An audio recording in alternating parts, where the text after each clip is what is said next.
Hello, this is Freethought Forum, a program by the Atheist Society of Knoxville and the Rationalists of East Tennessee. I am Mary Ann Barnhart. And I'm Joe Barnhart, and we want you to know that if you don't believe in God, you're not alone. Don't want anybody to be alone, whatever you believe. Right here in East Tennessee, you can find free thought, atheists, agnostics, and others. This is a show for them, for people curious about life and about things that are meaningful to us. And we're going to deal with supernatural beliefs and other things of that sort. Mary Ann? This is a call-in show. However, we have only one phone line. So if you can't get through, we invite you to email your questions to us live at freethoughtforum@yahoo.com. Okay, and the Atheist Society of Knoxville has a fun meeting, a place for people to eat and have a good time together, even to sing together. And tonight's meetup is at Barley's immediately after this program. So you're invited to come there for conversation and good fun, and nobody's going to be proselyting anybody, just a good time and no haranguing, just enjoyment. And try to enjoy. The monthly activities of the Rationalists of East Tennessee on the first and third Sunday mornings are usually lectures with lively roundtable discussion. The second Sunday is book club. The fourth Sunday is the Reflections Gathering, a potluck afternoon gathering at a member's home. So for time and locations of these meetings and the Rationalists and others, try the website if you would. And we have it on the screen. Today the topic is dreams and revelations. But first, let's go to some news, Mary Ann.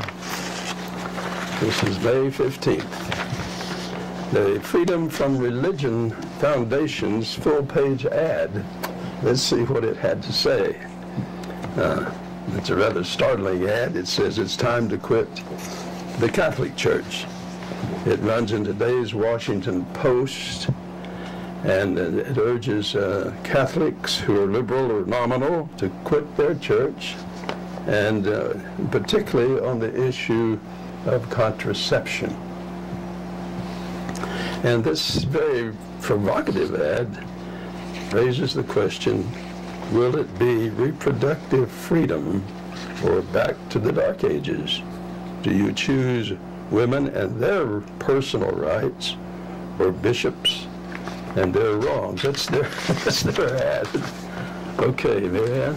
The ad is similar to the full-page ad that appeared in the New York Times in March, which is still creating shockwaves among conservative religionists. The Washington Post, unlike the Times, accepted Freedom from Religion Foundation's headline, "It's time to quit the Catholic Church." Additionally, Freedom from Religion Foundation has placed the full-page ad with a splash of color on the back of the Washington Express, handed out to Metro riders and D.C. residents. Express distributors will be wearing the ad on their vests. On their vest. That's a big investment. Well, here's what the ad states, quote, "It's a disgrace that the U.S. health care reform bill is being held hostage to your church's irrational opposition to medically prescribed contraception. No political candidate should have to genuflect before the U.S. Conference of Catholic Bishops." That's what the ad says. Join those of us who put humanity above dogma. Freedom from Religion Foundation's ad urges. As a member of the flock of an avowed avowedly anti-democratic old boys club, isn't it time you vote with your feet?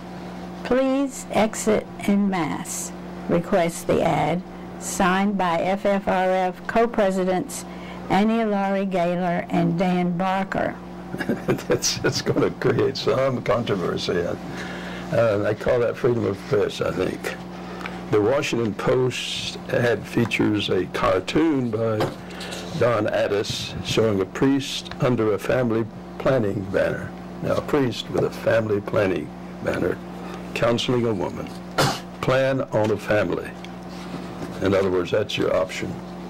It also includes a new line, life begins at excommunication.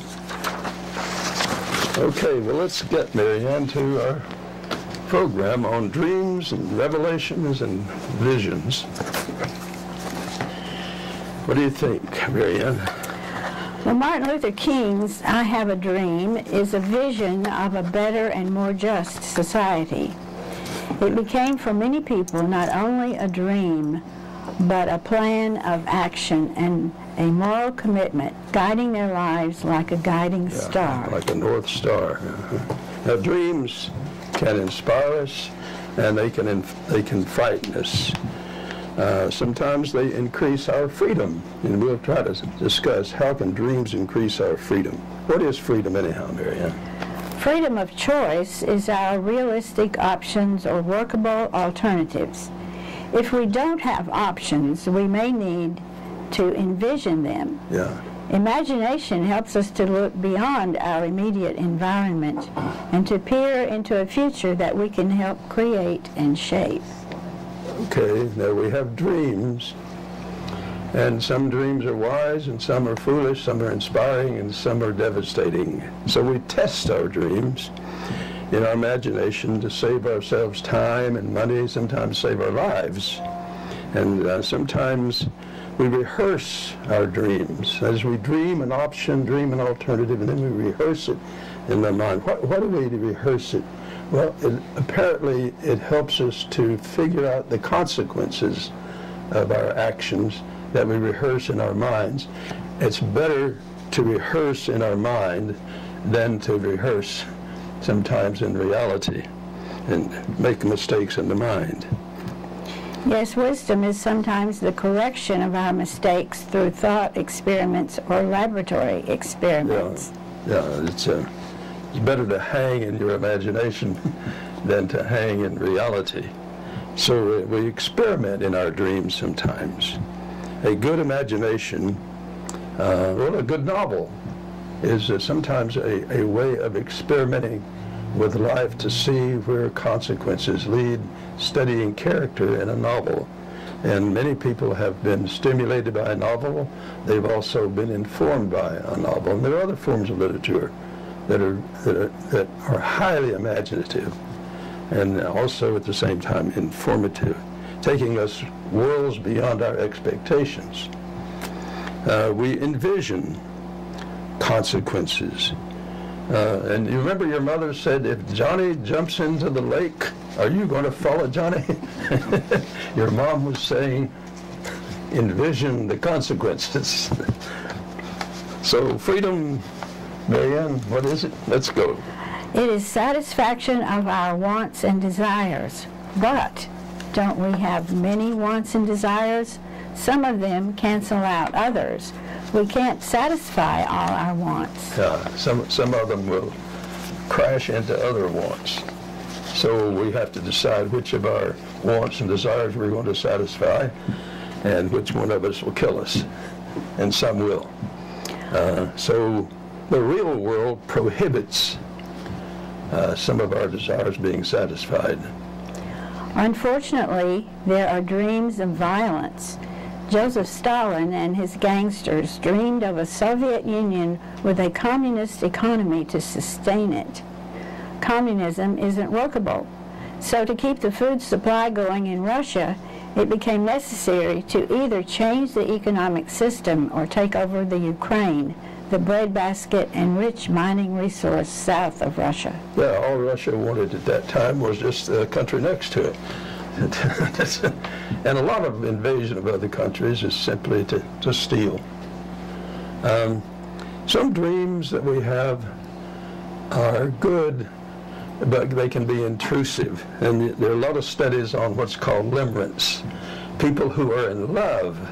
You're at work, but you're in love, and your mind is off dreaming of this other person.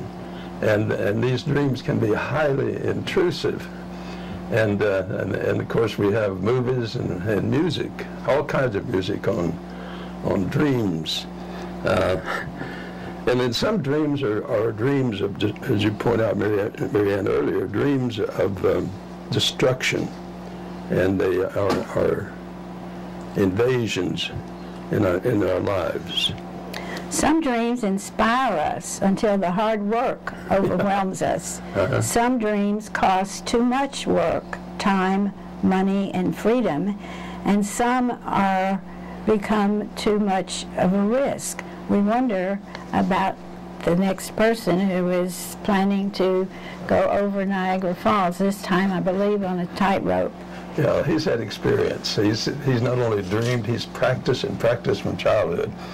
For me to dream to go over Niagara Falls would be a fool's dream, but he has a better chance than I don't even have a chance. Well, when I was in first grade, a magician came to school.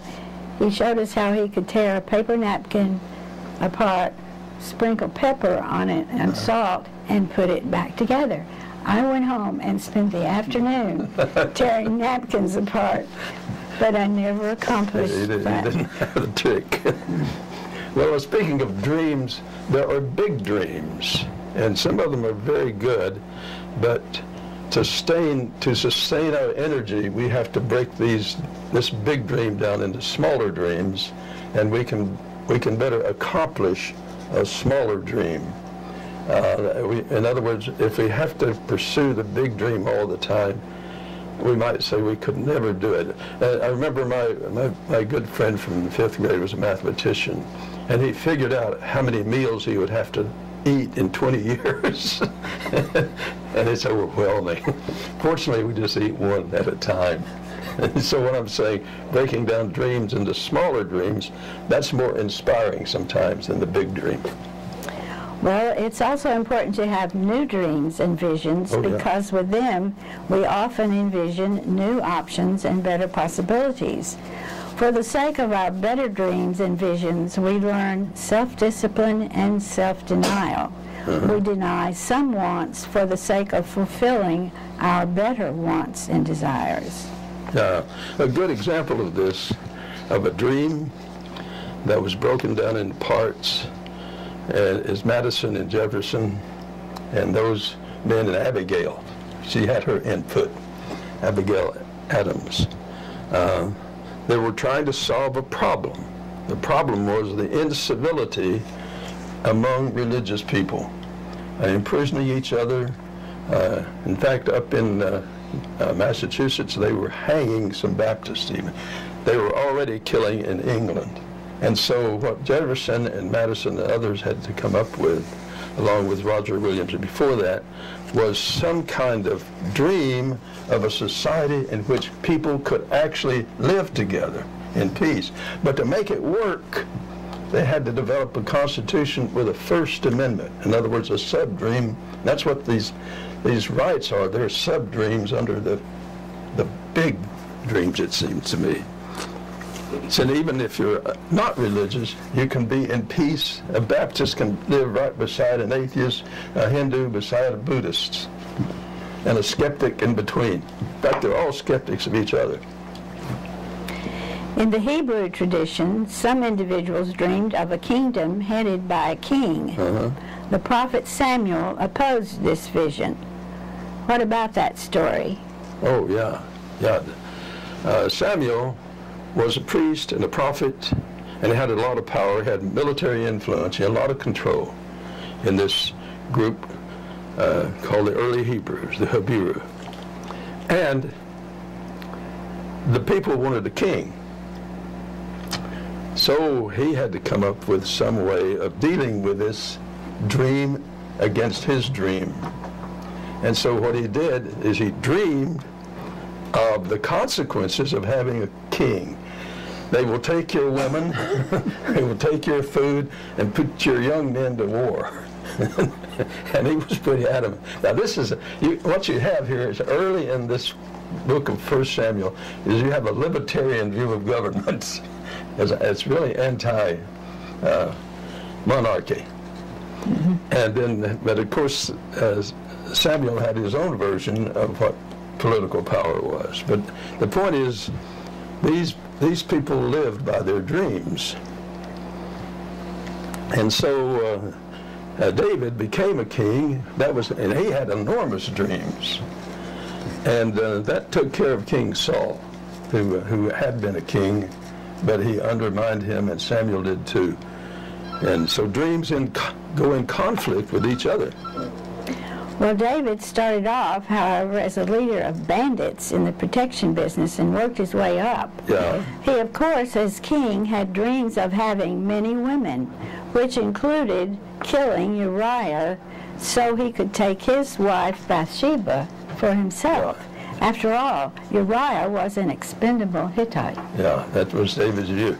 Let's see what our callers got. Good, let's have our caller. Good. Hello, Joe, Marianne. Good. This is Faithless Forrest. I heard you talking about Samuel and kingdoming and kingship and things like that. And I wanted to actually try and do a little sort of more detail about that. As I read the Bible, the people were asking for a king partially because they wanted to reject Samuel's sons, who were kind of, I guess, drunkards and irresponsible.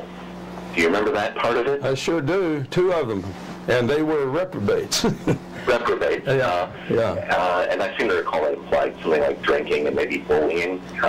Well, and what it amounts to is they were not doing the job that a priest was supposed to be doing, and they were bullying, they were serving themselves, and what Samuel apparently had already arranged is when he died, they would become the heirs. You had another priest, Eli, and his 2 sons were worthless, as we used to say here in the mountains of East Tennessee. So-and-so is worthless means he doesn't make any contribution to his community. And so you can understand, your point's well taken. They wanted a king to get rid of this Samuel's heirs. And so, by my reading of that, in a sense, that is something almost like a request for democracy. The people wanted to not have the ruler that was being appointed for them, and they said, give us another choice. Well, like democracy? The word democracy, demos, simply means people. So, and they didn't have a constitution yet. I understand that, but so this represents, in my opinion, the closest approach to democracy in the whole of the Bible, whether the Old Testament or the New. Now, what happened when Jehovah granted their wish? Well, David Saul became king. Saul, yes, yeah. Saul. And the problem is Samuel, it seems to be, undermined Saul. And I'll give you an example. Saul, of course, to be a king means you would be the major military leader at that time. I mean, this is tribal warfare. These are not vast empires. This is a tribal war. And Samuel was basically a military person, and Saul was elected to be the head military and the king. And in my opinion, and reading the subtext of the Bible, you can see Samuel undermining him, specifically this way. The rule was when the king goes to battle, then the priest is supposed to be there to make the ritual. And they believe they needed that in order to be successful. A lot of countries had that. Hold that ritual? Well, what happened is Samuel, he came in way too late. And of course, if you know military tactics, you have to strike at the time in which the opponent is vulnerable. But Samuel delayed, apparently deliberately, and then when Saul, seeing the opportunity for taking advantage in the war, went to battle anyhow, then later Samuel denounced him and in effect put a curse on him and said, God has rejected you. And this is Samuel, in my opinion, undermining the king, trying to get back his own power.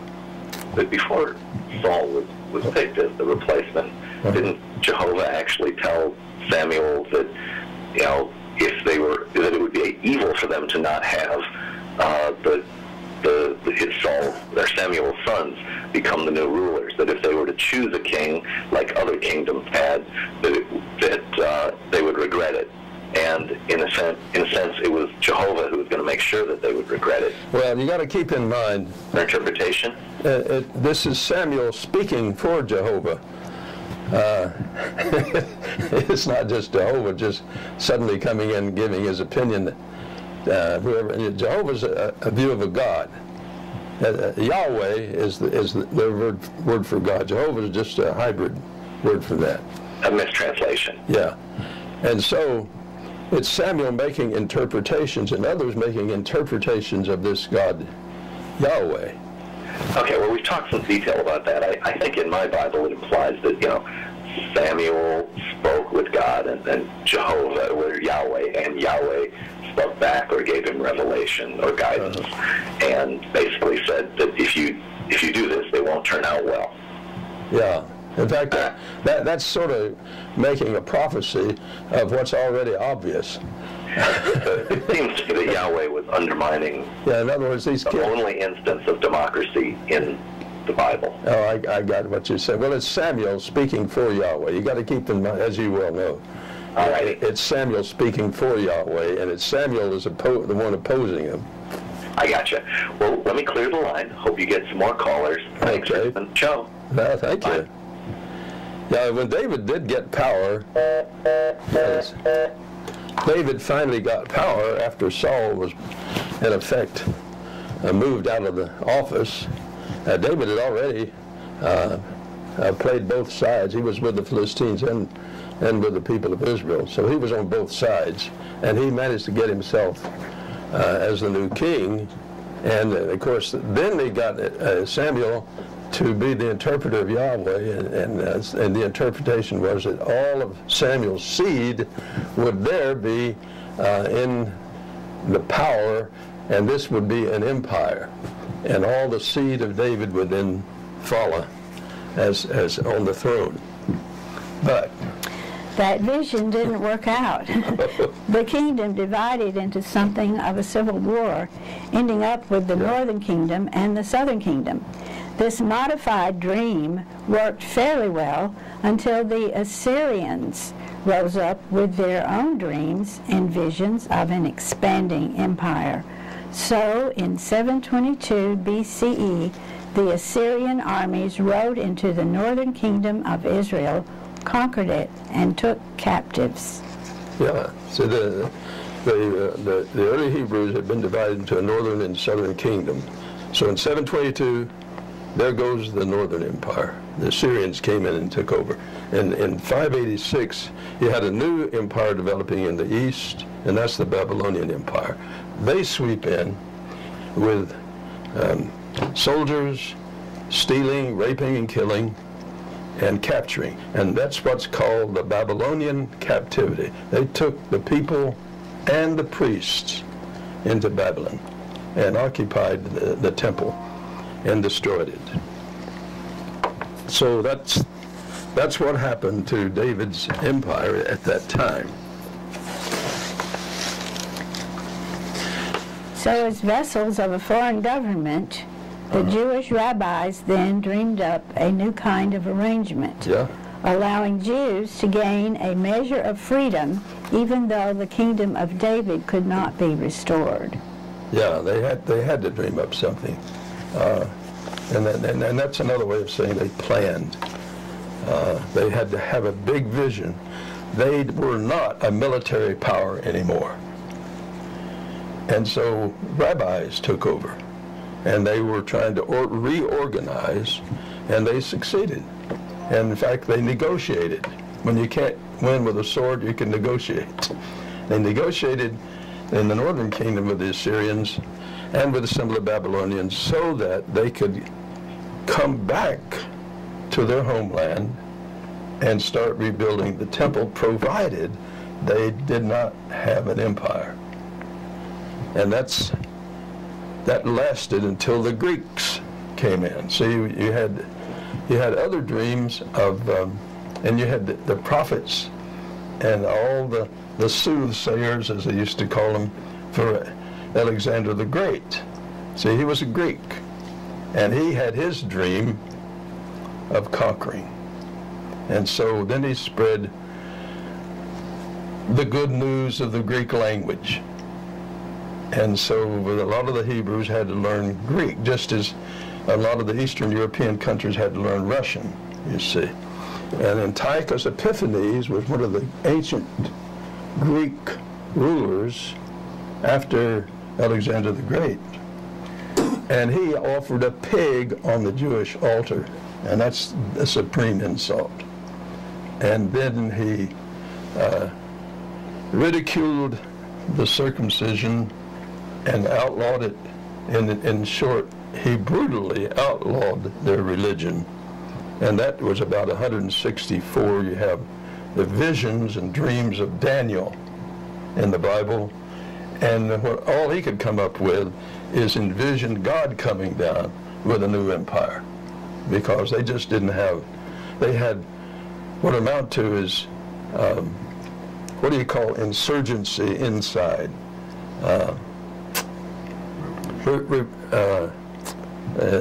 It is an internal revolution. It's a kind of war in which you don't have many battles, and so you shoot it, or you cut a few throats, and you get out. And that's what they did. They had the Sakai and other groups, and they were trying to get their country back. And then the Romans came in. See, they were constantly being controlled. And then the Romans then set up their empire. Yes, the Caesars imagined themselves to be the triumphant gods. The Roman politicians and generals took possession of the restored Jewish temple, but a new group of Jewish brothers dreamed up another system. Yeah, the Pharisees earlier, the rabbis, and now under the Romans, they're coming in to conquer. So you have a new group of negotiators called the Sadducees. And the Sadducees said to the Romans, "We will serve the Caesars if you make us the priests in the temple to serve our religion. We'll do the tax collecting and we'll pass the money, and then we'll take care of the sacrificing and the temple worship." And that was a really good deal for the Sadducees. But the rest of the people didn't think that was such a great, because they looked upon often the Sadducees as just arms or agents of the Roman government. And so for them, it was not a dream, but a nightmare. So eventually, a new breed of apocalyptic visionaries arose among the Jewish population. They dreamed of a supernatural invasion from heaven, God sending down his own anointed one to not only liberate the Jews, but also to conquer the entire earth and set up a new empire. New empire, yeah. Now, is it time for our mid-break? We better do that, and we'll get back to our dreams later. Okay. If you live in or around the Knoxville area and are questioning your religious beliefs or simply believe in one less God than everyone else, well, you're not alone. The Atheist Society of Knoxville is a fun and friendly group of people just like you that meets twice a week at a bar or restaurant. We meet every Tuesday night following the show at Barley's Tap Room and Pizzeria for happy hour.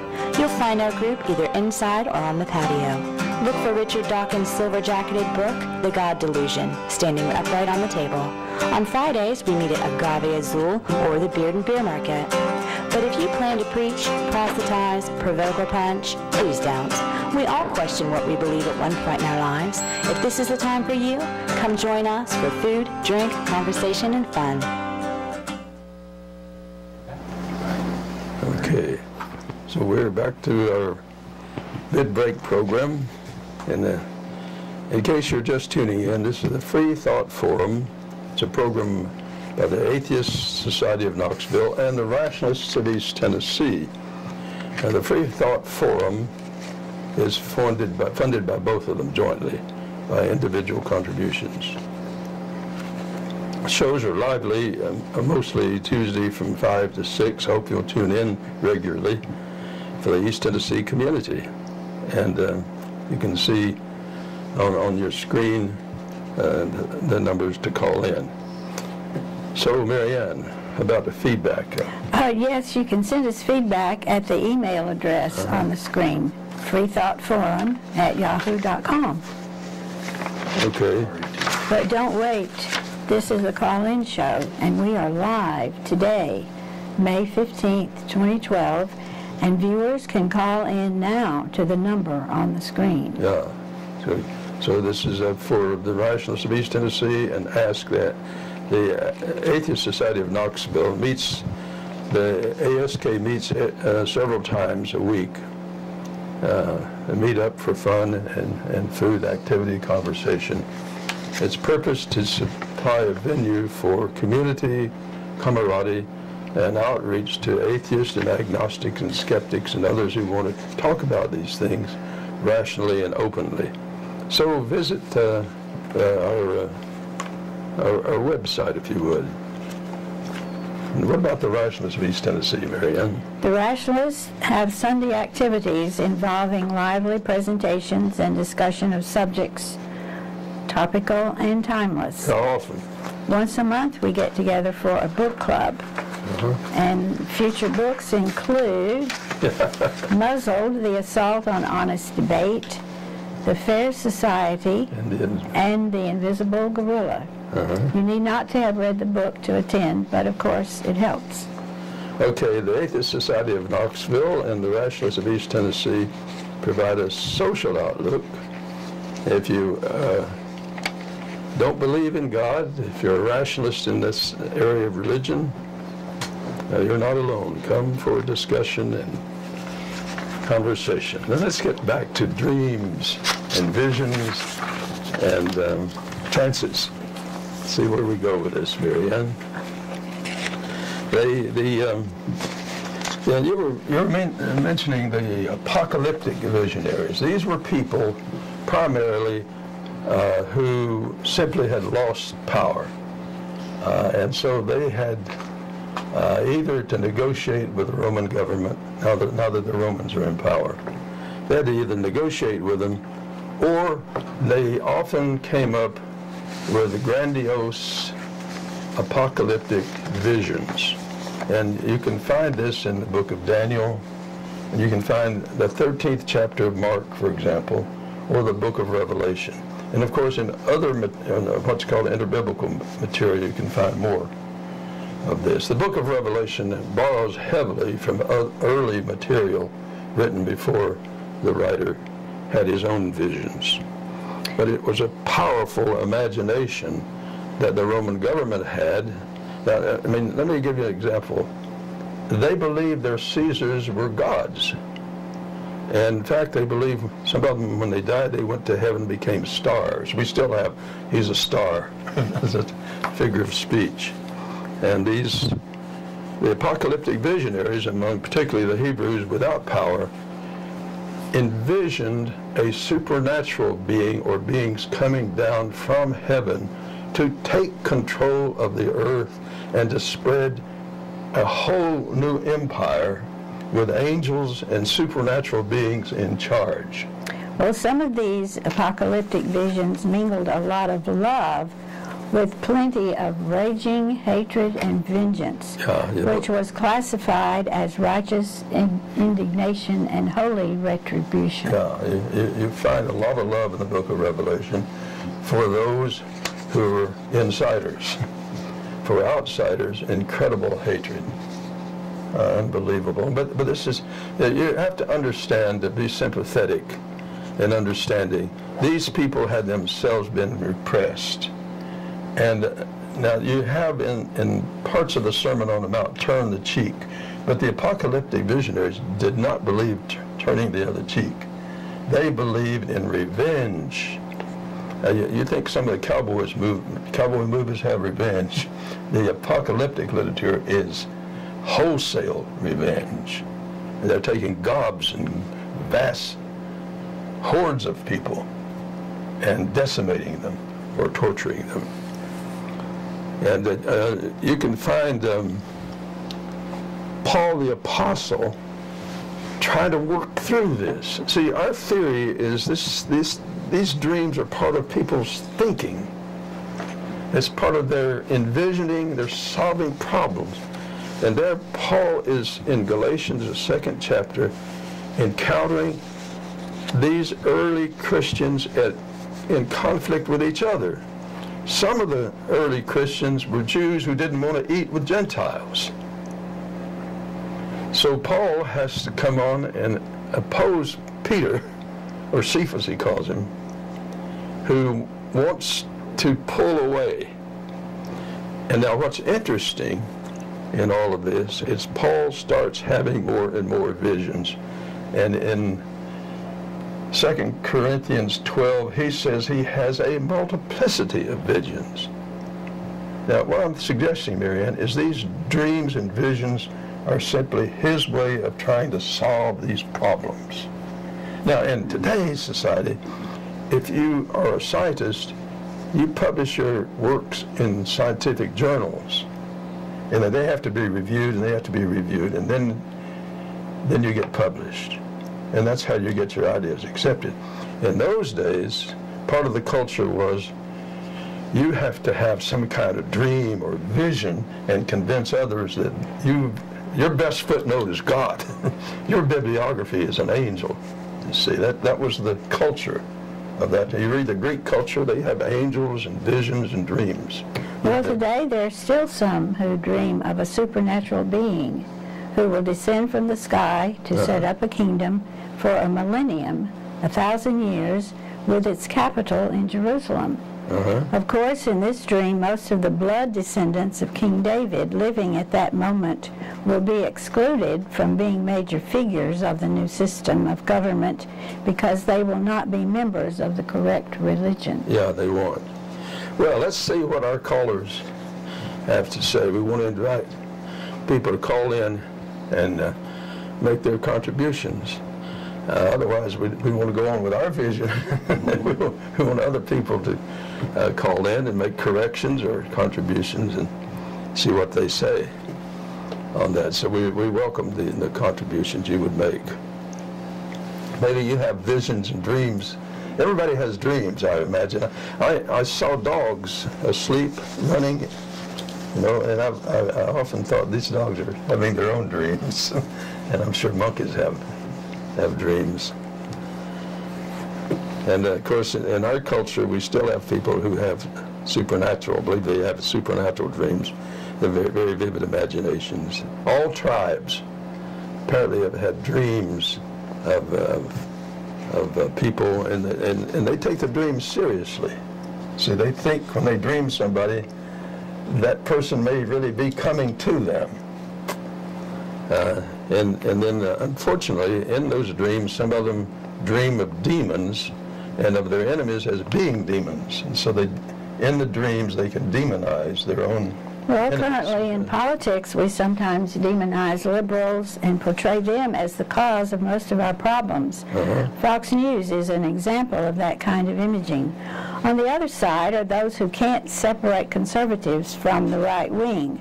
Most of us are conservative in some aspects of our lives and liberal in other aspects. Yeah.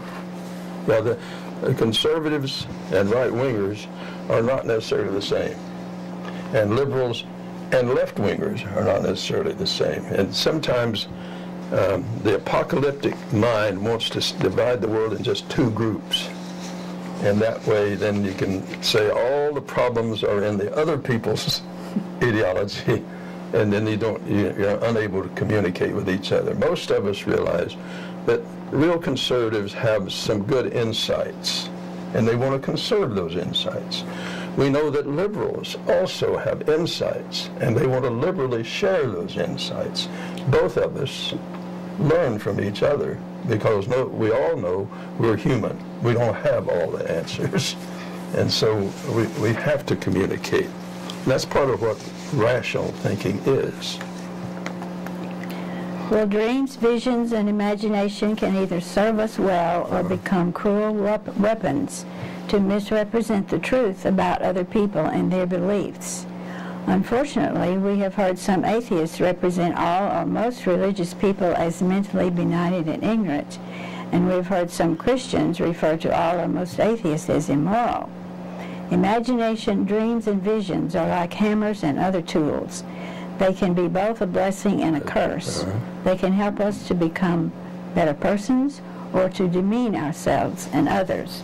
I remember as children we sometimes saying, I'm on the inside. On which side are you? Yeah, I'm on the inside, you're on the outside. And that was supposed to be a religious hymn, but that was a... And we had the truth. Okay, dreams are sometimes... Are dreams revelations? I'm going to say yeah. But the question is, what do they reveal? Now, Freud thought that you could analyze dreams and learn and get some revelations about yourself. And there may be some truth in this. I think there is. If you analyze some, he thought dreams were basically revelations of our own anxieties, our own fears, and wish fulfillment. And if you analyze a lot of your nightmares, you can see the anxiety. And some of the dreams you can see, it is wish fulfillment. And so in that respects, therapists sometimes wisely say, let's look at some of your dreams and see what they reveal about you or your relations with other people. Well, is it correct to treat dreams as predictions of the future, as sometimes happens? Some people regard themselves as prophets. When we do this, we usually neglect to keep good records of our many failed predictions. If you're going to be a good prophet, it's best to be vague. And I'm a superb prophet. I've never failed. Something is going to happen.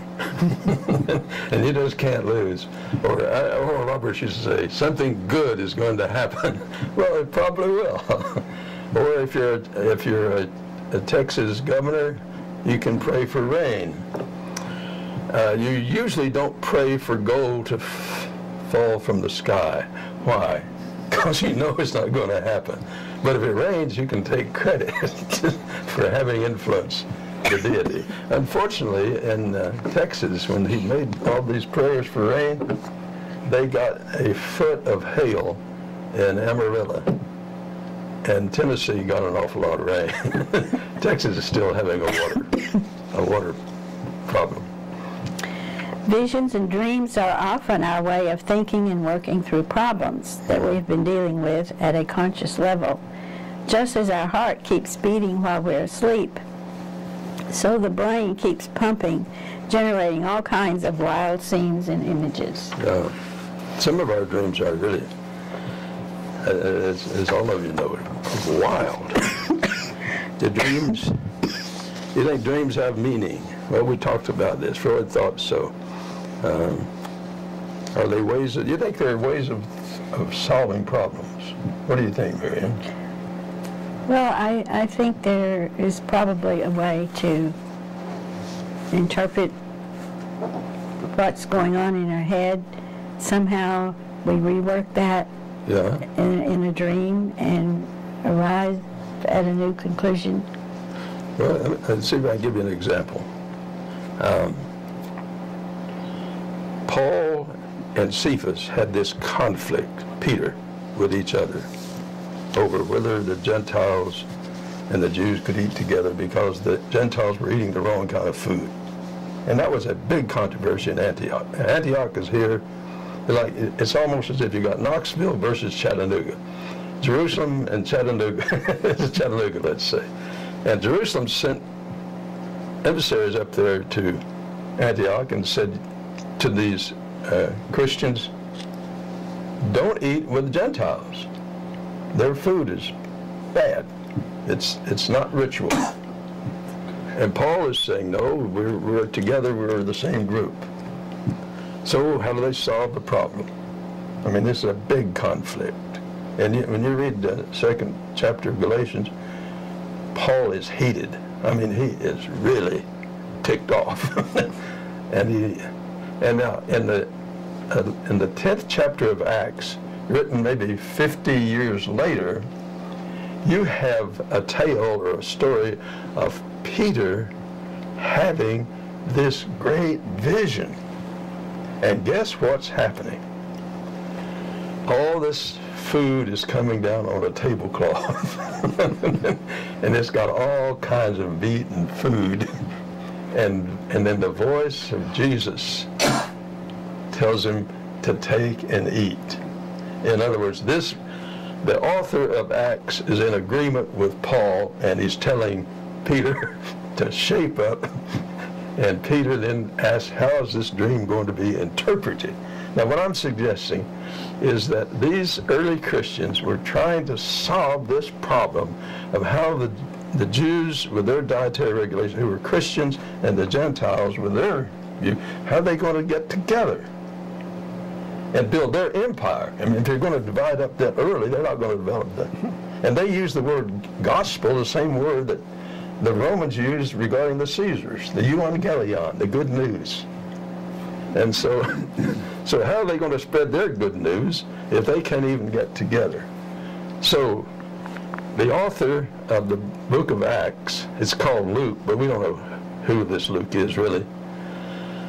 He comes up with this dream that Peter has that totally agrees with Paul's view. By the time you get 50 years later, it's Paul's view has won the game because they want to spread, and Peter's view is simply not going to work. Now, what I'm suggesting is dreams in that context and that culture was not a divine revelation, even if they believed it. It was their way of trying to work through their own problems. And Paul, in the 12th chapter of 2 Corinthians, says he has a multiplicity of those dreams, which is his way of he's thinking hard, trying to solve these problems. Well, in the book on Faces in the Clouds, Stuart Guthrie refers to Jane Goodall's observation of chimpanzees in Africa during a thunderstorm. The chimps seem to imagine or perceive the thunderbolts as threats directed against them personally. At least that was her interpretation as she spent time. What's interesting on that, Marianne, is in the prophet Samuel took thunder to be the voice of God and the judgment of God, and took rain and and withholding rain to be God's activity. In other words, this is highly anthropomorphic. It's hard for us to realize. In antiquity, what we call modern science simply didn't exist. Just didn't exist. They had technology, they could build their ships. But what we call modern science, no. In fact, in the Hebrew language, in the Old Testament, there is not a word for nature. Just not a word. And so the notion of analyzing and studying nature was simply not possible. Now, that changed with modern science so that you can have a Jew like Einstein who can study nature. But it'd take a Jew like Spinoza, a philosopher, a few centuries earlier, to say, in a sense, nature, or God, is nature. You see what it means? And then, if you want to understand God, study nature, is what Spinoza is saying. Natura, naturans. Nature, naturing. Natura, naturata, nature, nature. That's Spinoza. He's doing the Latin. And he is saying that God is the inside of the half circle, nature is the outside. But that seems to me to be saying the same. And so he does psychology, he's into mathematics. And Philo, is a Jew in the first century who came into contact with the Greeks. And so Philo is a Jew who came up with the notion of logos, from which we get our word logic. And then he borrowed that from Plato. And he combined that with the Hebrew notion of nomos, that's a Greek version of the Torah. And then they're saying that, well, then by the time you get the Stoics with their notion of nature, nature has nomos, has law, has structure. Then you got the Greeks having physis, from which we get our word physics. And you put nomos, logos, physis together, and you get a science of nature. And that's a revolution. And you have Democritus then coming in. The world is atoms, atom, and that A in front of the tom means uncut. I mean, they didn't split the atom in those days, they didn't know about it. But that was the notion that the universe is atoms. And the Croesus then comes following. Don't get carried away with all this, but you can see the revolution in thinking. So that now nobody saw atoms. See, what I'm saying is Democritus dreamed up atoms and then tried to work out a system mathematically to see how it would work, and then later you could find ways to test it. But it took a long time to learn to test this dream. All science has to have good dreams. But the difference with science and prophets is you keep records of your failures. You know what I mean? Well, I think it is so important to recognize the dreams that we have had and the music that has come from religion.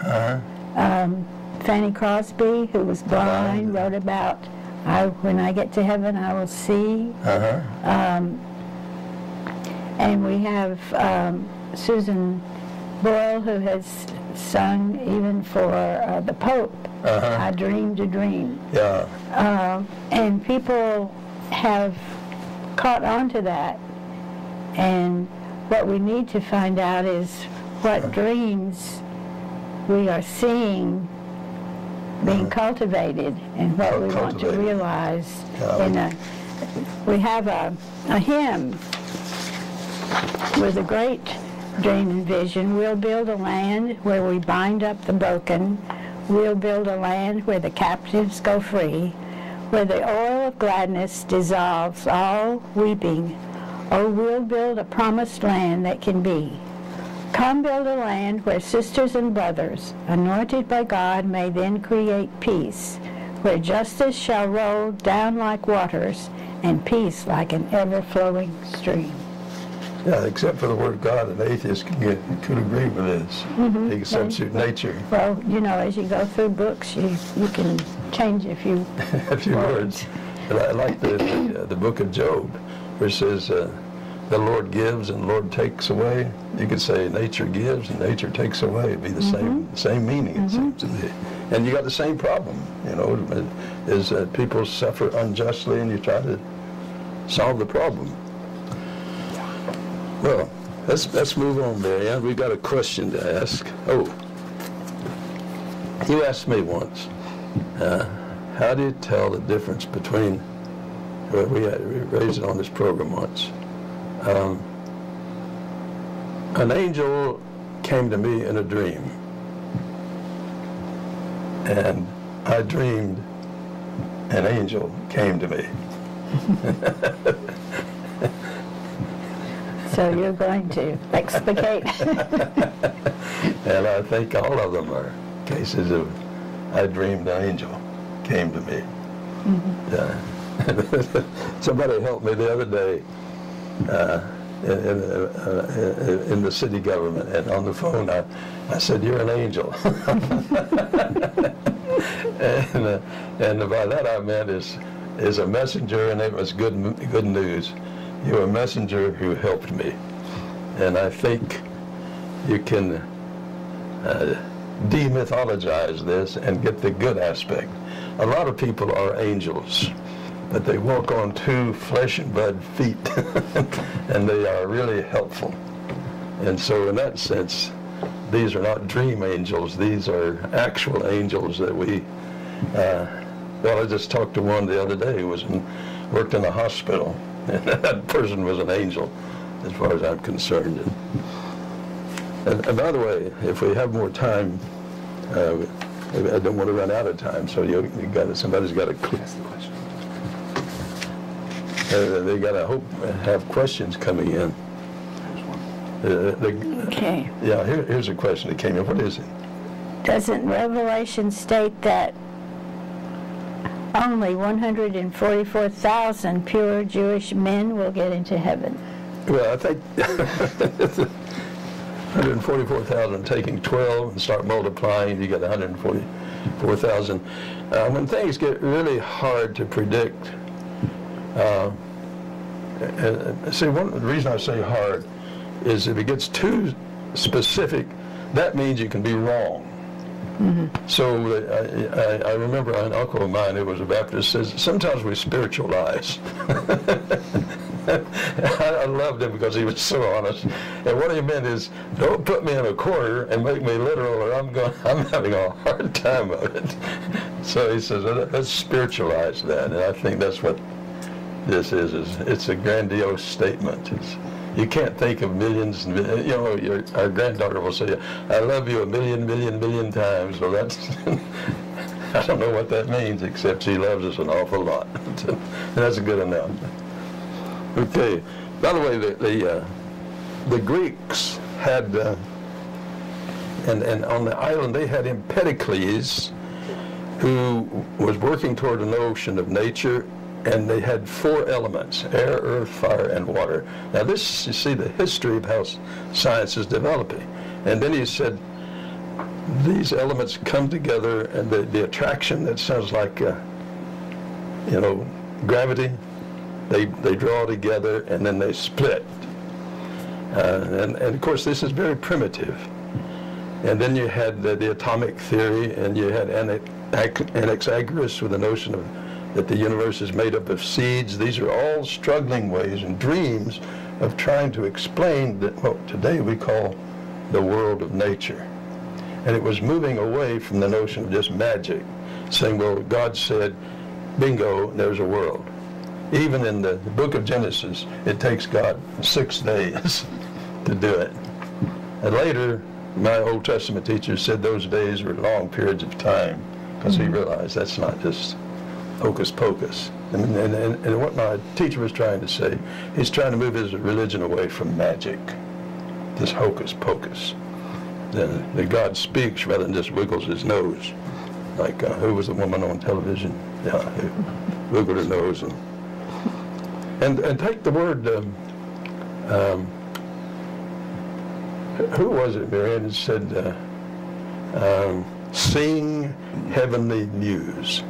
One of the English poets, Paradise Lost. Oh, okay. John Milton. Sing heavenly muse. Now, I think what that is a poetic way of saying that poets are inspired, and there was the notion that the muse gave them. I mean, that was a kind of a hangover of the old notion of angels and other visitations from supernatural beings. So it's about time for us to run out. So start wrapping up, Marianne. Get out your pen and paper, if you will. It's Freethought Forum by the Atheist Society of Knoxville and Rationalists of East Tennessee. Our feedback number, Marianne, and you give it to them. 865-272-9060. Or email us at freethoughtforum@yahoo.com. And you can see the show on Tuesdays from 5 to 6 p.m. Eastern Time in ctvknox.org. ctvknox.org. So, Sam, thanks for helping us. Jonas, for technical support too, and for the staff here.